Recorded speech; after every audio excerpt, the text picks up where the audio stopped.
India മുഴുവൻ വിറച്ചു നിന്ന് പോയ ഒരുപക്ഷെ രാഹുൽ ഗാന്ധിയെ പോലെ ഒരു മനുഷ്യൻ, ആ മനുഷ്യൻ നിങ്ങൾ ബത്തേരിക്കാരൊക്കെ 1000 തവണ നിങ്ങൾ സ്തുതി പറയണം, നിങ്ങൾ നന്ദിയുള്ളവരാകണം. ആ മനുഷ്യന് ഒരിക്കലെങ്കിലും വോട്ട് ചെയ്യാൻ ഭാഗ്യം കിട്ടിയവരാണ് നമ്മൾ ഈ വയനാട്ടുകാർ എന്നത് കൊണ്ട് അഭിമാനിച്ച ഒരു നിമിഷമാണ് ഇന്നലെ.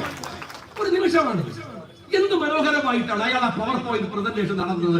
നിങ്ങൾ ഓർത്തു നോക്കൂ, ഒരുപക്ഷെ മൈക്രോസോഫ്റ്റിന്റെ സിഇഒ, അതല്ലെങ്കിൽ ഇന്ത്യയിലെ ഏതെങ്കിലും മികച്ച ഒരു IT കമ്പനിയുടെ സിഇഒ, അയാൾക്ക് പോലും അത്രമേൽ മനോഹരമായി ആ പവർ പോയിന്റ് പ്രസന്റേഷൻ നടത്താനാണ്. എക്സലന്റ് ആയി അദ്ദേഹം പറഞ്ഞ വസ്തുതകൾ അവസാനം ചോദിക്കുന്നത്. എന്നിട്ട് ഇതൊക്കെയും പറഞ്ഞ് ഓർക്കണം നിങ്ങൾ, ഗുജറാത്തിലെ തെരഞ്ഞെടുപ്പ് കഴിയുമ്പോ ആ മനുഷ്യൻ കഴിഞ്ഞ തെരഞ്ഞെടുപ്പ് കഴിയുമ്പോ പറയുന്നത് ഇവിടെ കള്ളത്തരമുണ്ട്.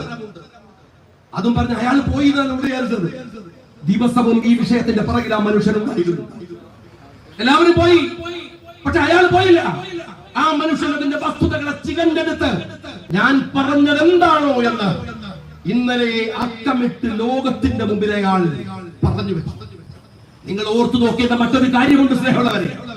അത് പറയുമ്പോ അയാൾ പതറുകയല്ല, കൂടുതൽ കരുത്തോടെ. എന്നിട്ട് വൈകുന്നേരം മുസ്ലിം ലീഗിന്റെ നേതാവ് സാദിഖ് അലി ശിഹാബ് തങ്ങൾ, കുഞ്ഞാലിക്കുട്ടി സാഹിബ് അടക്കമുള്ളവർ ഇന്നലെ അവരെ അടക്കം വിളിച്ചു വരുത്തി ഇന്ത്യ മുന്നണിയിലെ ആളുകൾക്ക് രണ്ടാമതും വിശദീകരിച്ചു കൊടുത്തു. എനിക്ക് ഒരുപാട് ഇഷ്ടം തോന്നിയ ഒരു കാര്യം എന്താണെന്നറിയോ? എല്ലാവരോടും രാഹുൽ പറയുന്നുണ്ട്, ചോദിച്ചോളൂ. നിങ്ങൾ എന്നോട് ചോദിക്കുമ്പോൾ എനിക്ക് കൂടുതൽ ക്ലാരിറ്റി കിട്ടും. അങ്ങനെ പറയാൻ ആർക്കാന്റെ സഖാവെ കഴിയും?